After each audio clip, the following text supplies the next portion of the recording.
পানি, একটু পানি। আকাশ, তুই কি ঘরে আছিস বাবা? মা, আমি এই তো চলে এসেছি। এই নাও পানি, একটু আস্তে খাও। ডাক্তার চাচা আজ আসতে চাইলেন না, অনেক অনুরোধ করলাম, কিন্তু হাতে টাকা নেই বলে মুখের উপর দরজা বন্ধ করে দিলেন। গরিবের আবার ডাক্তার কিসের বাবা? মরণই গরিবের আসল মুক্তি। তুই আর ওসব নিয়ে ভাবিস না। আমার সময় শেষ হয়ে এসেছে। বুকের ভেতরটা আজ খুব জ্বলছে। মনে হচ্ছে কেউ যেন হাতুড়ি দিয়ে পিটছে। মা, তুমি এমন অলক্ষণে কথা বলো না তো। বাবা মারা যাওয়ার পর তুমি তো আমাকে আগলে রেখেছো। তুমি চলে গেলে আমি এই দুনিয়ায় কার মুখের দিকে তাকাবো? আমি শুনেছি কাল হাটে নতুন মহাজন আসবে। আমি অনেক শুকনো কাঠ বেচে কিছু টাকা পাবোই। কাঠ বেচে দুমুঠো চাল জুটবে, কিন্তু আমার এই যক্ষা রোগের ওষুধ জুটবে না। তুই মিছি মিছি নিজের শরীরটা শেষ করছিস। সারাদিন বনে বনে ঘুরিস, ঠিক মতো খাস না। তোর চোখ গর্তে ঢুকে গেছে। মা, আমি আজ সন্ধ্যায় গ্রামের মোড়ে শুনে এসেছি এক আশ্চর্য কথা। গ্রামের পশ্চিমের ওই মায়াবী জঙ্গল, যেটাকে সবাই নিষিদ্ধ বন বলে, সেখানে নাকি এমন এক নীলদিঘি আছে যেখানে জাদুকরের নীলপদ্ম ফোটে। ওই ফুলের একটা পাপড়িও নাকি অনেক দামে বিক্রি করা যায়। শহরে কবিরাজরা ওটা হন্য হয়ে খোঁজে। খবরদার আকাশ, ওই জঙ্গলের নাম মুখেও আনবি না। ওটা মানুষের জায়গা নয়। তুই জানিস না তোর বাবা ওই জঙ্গলের কাঠ কাটতে গিয়েই আর ফিরে আসেনি? লোকে বলে ওখানে যারা যায় তারা আর মানুষ হয়ে ফেরে না। জিনপরীরা তাদের পাথর বানিয়ে দেয়। বাবা ফিরে আসেননি, হয়তো কোনো হিংস্র প্রাণীর কবলে পড়েছিলেন। কিন্তু মা, আমি তো আর কাট কাটতে যাচ্ছি না, আমি শুধু একটা ফুল আনতে যাব। তোমার এই অবস্থা আমি আর সহ্য করতে পারছি না। ডাক্তার বলেছে আর 3 দিনের মধ্যে ভালো ওষুধ না পড়লে। 3 দিন বাঁচি আর 3 মুহূর্ত বাঁচি। আমি তোকে ওই মরণ কূপে যেতে দেব না। তুই আমাকে কসম দে আকাশ, তুই ওই জঙ্গলে পা দিবি না। মা, গরিবের কসমের কোনো দাম নেই। আমি তোমাকে মরতে দেব না। তুমি ঘুমাও এখন, আমি আসছি। আকাশ, আকাশ দাঁড়া, তুই কোথায় যাচ্ছিস? আকাশ।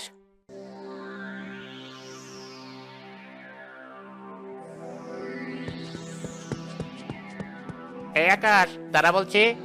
তুই কি পাগল হয়ে গেলি? শুনলাম তুই নাকি আজ নিষিদ্ধ বনে যাচ্ছিস। গ্রামের সবাই তোকে নিয়ে হাসাহাসি করছে, বলছে অভাবের তাড়নায় আকাশের মাথা খারাপ হয়ে গেছে। বাদল, তুই আমার ছোটবেলার বন্ধু, তুই অন্তত আমাকে আটকাস না। গ্রামের লোক হাসুক, কিন্তু আমার মায়ের কাশির শব্দে রাতের পর রাত আমি ঘুমাতে পারি না। আমার আর হারানোর কিছু নেই। আরে বোকা, হারানো কিছু নেই মানে? তোর জীবনটা কি কিছুই না?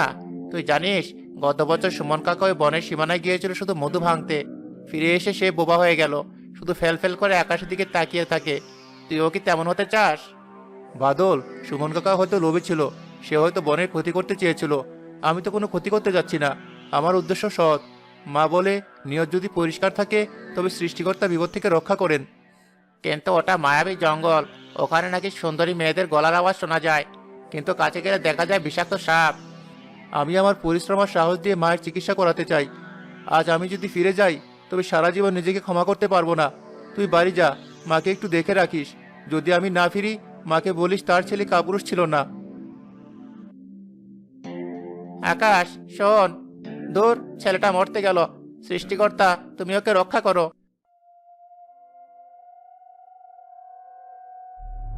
ওহ, কি ভয়ঙ্কর এই জঙ্গল! কাটায় শরীর ক্ষতবিক্ষত হয়ে গেছে। কিন্তু এ কি, এত সুগন্ধ কোথা থেকে আসছে? মনে হচ্ছে হাজার হাজার গোলাপ আর বেলি ফুল একসাথে ফুটে আছে। ওই তো সামনে সেই দিঘি। বাপরে, এত বড় দিঘি! আর জলটা কি টলটলে নীল! মনে হচ্ছে আকাশটা যেন মাটিতে গলে পড়েছে।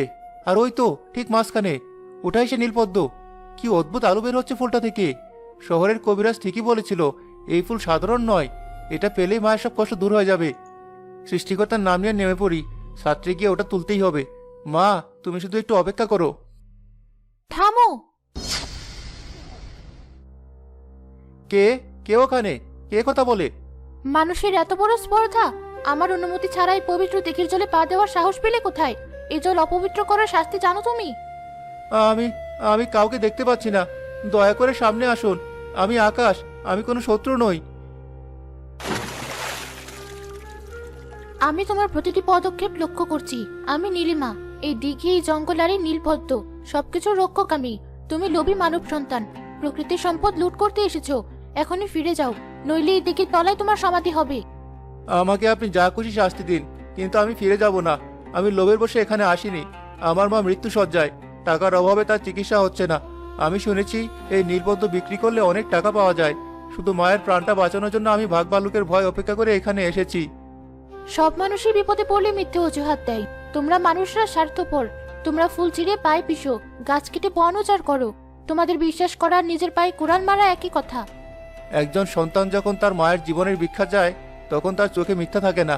আপনি যদি চান আমার প্রাণ নিয়ে নিন, কিন্তু এই ফুলটা আমার মায়ের কাছে পৌঁছে দেওয়ার ব্যবস্থা করুন। আমার মায়ের বাঁচাটা খুব জরুরি, তার যে কেউ নেই আমি ছাড়া। অদ্ভুত, তোমার চোখে তো সত্যিই কোনো লোভ নেই, আছে কেবল হাহাকার। সচরাচর মানুষ আমাকে দেখলে ভয়ে দৌড় দেয় অথবা আমার রূপ দেখে মোহিত হয়ে যায়, কিন্তু তুমি শুধু তোমার মায়ের কথাই ভাবছো। মা আমাকে জন্ম দিয়েছেন, তার জন্য প্রাণ দেওয়া তো সামান্য ব্যাপার। ফুলটা ছিল না আকাশ, ফুল ছিলে প্রকৃতির ক্ষতি হয়, আর এই নীলপদ্ম ছিঁড়লে এই দিঘির প্রাণ শক্তি কমে যাবে। আমি চাই না আমার দিঘির ক্ষতি হোক, কিন্তু তোমার সাহসিকতা আর মায়ের প্রতি ভক্তি আমাকে মুগ্ধ করেছে। তোমাকে আমি খালি হাতে ফেরাবো না।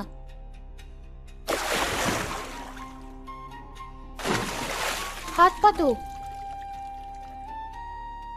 এ কি, এগুলো তো মুক্ত। এত বড় বড় আর এত উজ্জ্বল মুক্ত আমি জীবনেও দেখিনি। এগুলো এই দিঘির তলদেশের বহু পুরনো সিন্ধুক থেকে আনা। এগুলো বিক্রি করলে তোমার মায়ের চিকিৎসার বড় সারা জীবন বসে খাওয়ার টাকা থাকবে। কিন্তু মনে রেখো, এগুলো তোমার সততার পুরস্কার। এত দামি জিনিস আপনি আমাকে বিশ্বাস করে দিচ্ছেন? আমি তো সামান্য এক ফুলকুড়ানি। আমি আপনার এই ঋণ কিভাবে শোধ করব? ঋণের কথা পরে, আগে তোমার মাকে বাঁচাও। তবে আমার একটা শর্ত আছে। শর্ত? আপনি যা বলবেন আমি তাই করব। জীবন দিয়ে হলেও আপনার শর্ত পূরণ করব। জীবন দিতে হবে না। আমি এই বিশাল জঙ্গলে একা থাকি। আমার অনেক ক্ষমতা, কিন্তু আমার কথা শোনার কেউ নেই, আমাকে বোঝার কেউ নেই। আমি বড্ড একা। তোমাকে কথা দিতে হবে, মা সুস্থ হওয়ার পর প্রতিদিন বিকেলে তুমি এখানে আসবে, আমাকে বাইরের পৃথিবীর গল্প শোনাবে। আমি কথা দিলাম, মা সুস্থ হন বা না হন, আমি প্রতিদিন আপনার কাছে আসব। আপনার এই উপকারের কথা আমি মৃত্যু পর্যন্ত ভুলব না।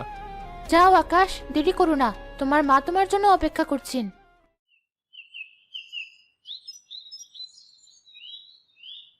আকাশ বাবা, আমি তো বিশ্বাসই করতে পারছি না। শহরের বড় ডাক্তার এসে আমাকে দেখলো, এত দামি ওষুধ দিল, ফলের ঝুড়ি নিয়ে এলো। তুই এত টাকা পেলি কোথায় বাবা? তুই কি কোনো ডাকাতি করেছিস? সত্যি করে বল আমাকে। ছি মা, তোমার ছেলে কি চোর ডাকাত হতে পারে? সৃষ্টিকর্তা আমার দিকে মুখ তুলে চেয়েছেন, এক মহৎ হৃদয়ের মানুষ আমাকে সাহায্য করেছেন, তার দেওয়া সাহায্যে সব হয়েছে। তুমি শুধু তাড়াতাড়ি সুস্থ হয়ে ওঠো।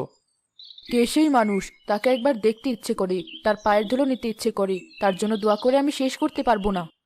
সময় হলে তুমি তাকে দেখবে মা। সে খুব লাজুক, আড়ালি থাকতে পছন্দ করে। তুমি এখন একটু বিশ্রাম নাও, আমাকে একটু বেরোতে হবে। এখন আবার কোথায় যাস? শরীরটা তো তোরও ভালো নেই। আমি একজনকে কথা দিয়েছি মা, তার ঋণ আমি শোধ করতে পারবো না, কিন্তু কথা দিয়ে কথা না রাখা তো বেইমানি। আমি আসছি মা।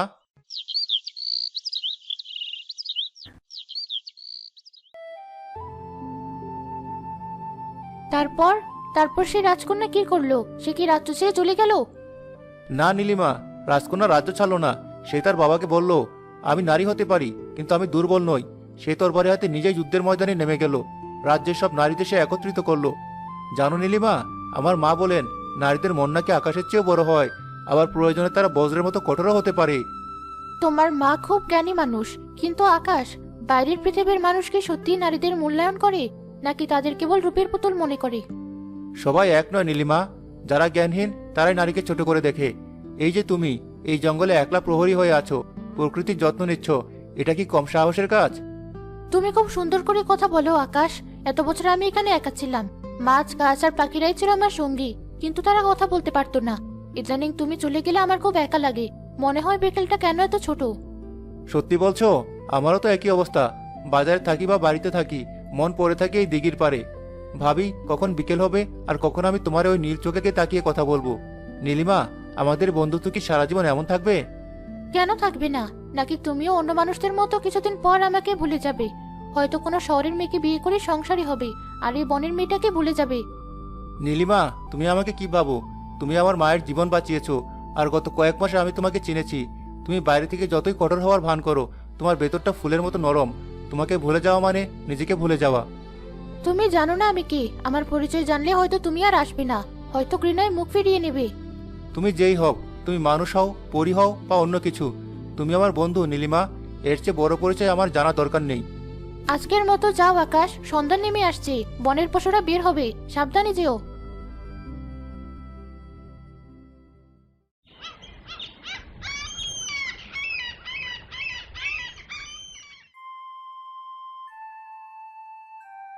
শুনেছ, আকাশের নাকি অনেক টাকা হয়েছে।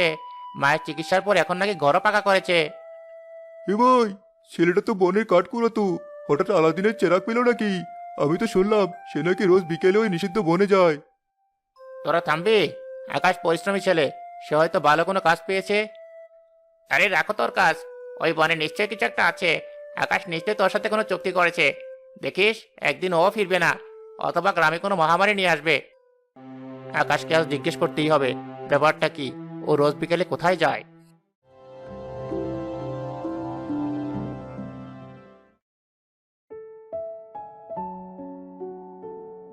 নীলিমা, নীলিমা, তুমি কোথায়? আজ আমি একটু দেরি করে ফেলেছি, মা কিছুতেই ছাড়ছিল না। তুমি আজ না এলেই পারতে আকাশ, আজ পূর্ণিমা। পূর্ণিমা তো আনন্দের দিন, চারদিক কত সুন্দর জোছানায় ভেসে যাচ্ছে। আজ আমি তোমাকে একটা বিশেষ কথা বলতে চাই, অনেকদিন ধরে কথাটা জমে আছে। বলো আকাশ, কি কথা? গত কয়েক মাস ধরে তোমাকে চিনেছি, জেনেছি। তোমার দয়ায় আমার মা আজ সম্পূর্ণ সুস্থ, আমাদের অভাব ঘুচে গেছে। নীলিমা, তুমি কি আমাকে বিয়ে করবে? আমি জানি আমি তোমার যোগ্য নই, তবু। বিয়ে? আকাশ, তুমি কি বলছো তাকে তুমি জানো? আমি এই মনের বাসিন্দা, আর তুমি গ্রামের মানুষ। আমাদের জগৎ আলাদা। জগৎ তো ভালোবাসার মানুষেরাই তৈরি করে। তুমি রাজি থাকলে আমি সব বাধা জয় করতে পারবো। সমাজ কি বললো তাতে আমার কিছু যায় আসে না। আকাশ, তুমি আবেগ দিয়ে ভাবছো, বাস্তবতা অনেক কঠিন। আজ পূর্ণিমা, আজ আমার সত্য প্রকাশের দিন। তুমি আমাকে ভালোবাসো, কিন্তু আমার আসল রূপ দেখলে কি ভালোবাসা থাকবে, নাকি ভয় পালিয়ে যাবে? ভালোবাসার শর্ত থাকে না নীলিমা, আর ভয়? যে ছেলে মায়ের জন্য বাঘের মুখে যেতে পারে, সে তার ভালোবাসার জন্য সব সহ্য করতে পারে। তবে দেখো আকাশ, আমার দুর্ভাগ্য নিজের চোখেই দেখো।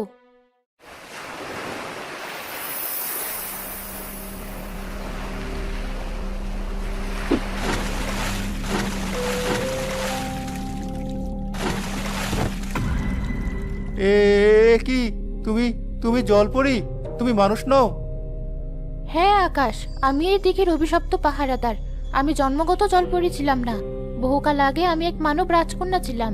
আমার অহংকার আর রূপের বড়াইয়ের কারণে এক ফকির আমাকে অভিশাপ দিয়েছিলেন। সেই থেকে আমি এই দিকেতে বন্দী।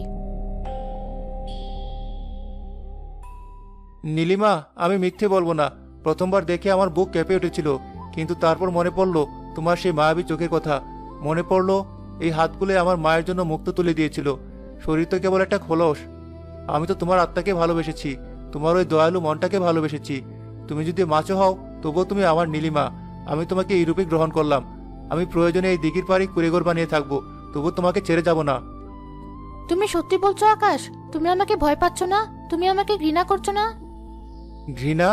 যে আমাকে একটা নতুন জীবনের সন্ধান দিয়েছে, তাকে আমি ঘৃণা করব? আমি তোমাকে ভালোবাসি নীলিমা। হো হো হো হো হো। আকাশ, তুমি জয়ী হয়েছো। কে কে কথা বলছেন? সামনে আসুন।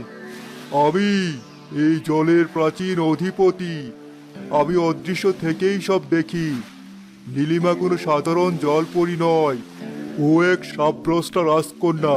ফকিরের অভিশাপে একটা মুক্তির পথও ছিল। মুক্তির পথ? আমি তো জানতাম না।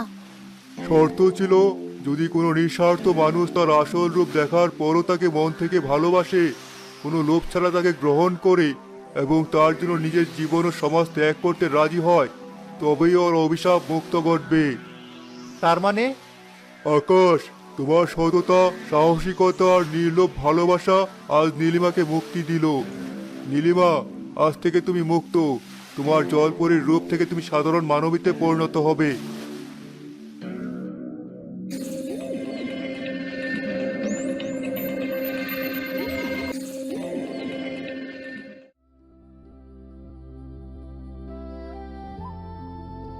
আকাশ, আমি আমি মাটির স্পর্শ পাচ্ছি।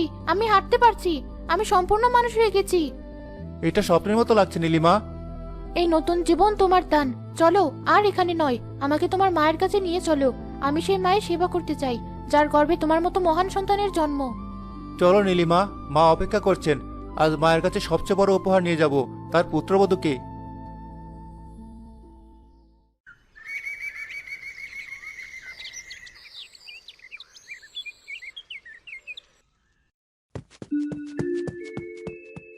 আকাশ আকাশ, তুই নাকি কাল রাতে বাড়ি ফিরিসনি? মা খুব চিন্তা। ওরে বাবা, এই পরীটা কে আকাশ? বাদল, এ হলো নীলিমা, আমার বউ। আর নীলিমা, এ হলো বাদল, আমার ছোটবেলার বন্ধু।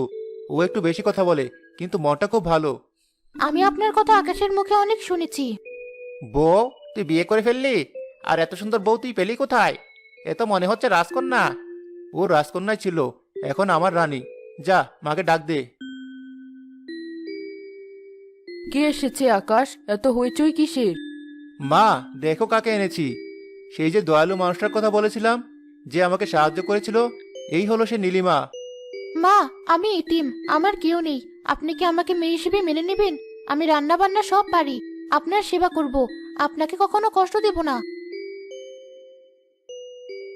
পাগলি মেয়ে, যার উসিলায় আমার ছেলেটা হাসছে, আমার প্রাণ বেঁচেছে, তাকে কি আমি পর করতে পারি? তুই তো আমার লক্ষ্মী, আজ থেকে তুই আমার মেয়ে। আমার ভাঙা ঘর আজ আলোয় ভরে গেল।